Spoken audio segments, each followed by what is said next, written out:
Uh, in the Quran, Allah Ta'ala says, and as for the poets, it is the erring ones who follow them. Dost thou not see how they wander aimlessly in every valley? Just a moment, please. Come closer to the microphone and speak slowly. I couldn't get you to say it. Okay. And as for the poets, it is the erring ones who follow them. Dost thou not see how they wander aimlessly? No, I know what. Yes.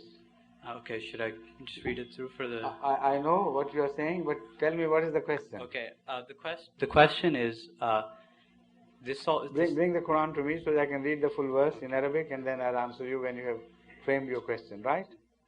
Yes, I know. Yes, please. Okay. Yes, please. Is this verse indicating that we shouldn't, or that it's not worthy for our time to study the works of major poets and philosophers because their works and their lives are themselves contradictory? Because this also seems to be true for Western philosophers, that they rarely lived what they preached. Is this an indictment of all philosophy that is outside the religious tradition? And does it mean that we should... when I read this to you, then the answer is already there. Okay.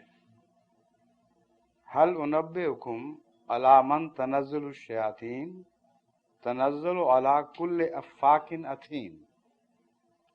Shall I tell you on whom the Satans descend?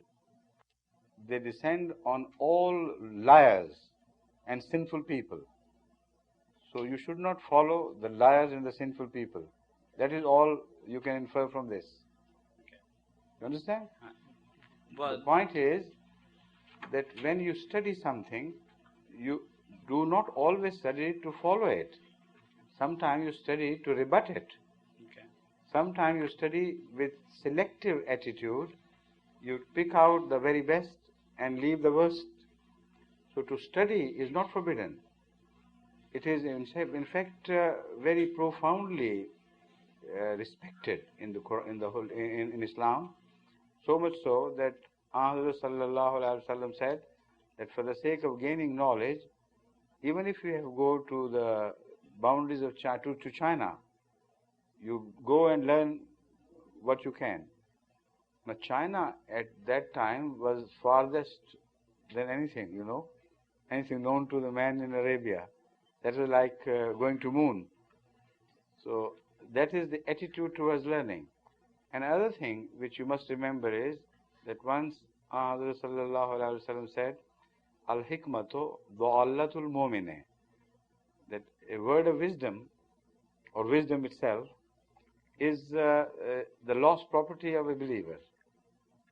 Now when you see your lost property in the hands of your enemies or some filthy, dirty people, you don't hesitate to own it and repossess it because you found it in a bad place.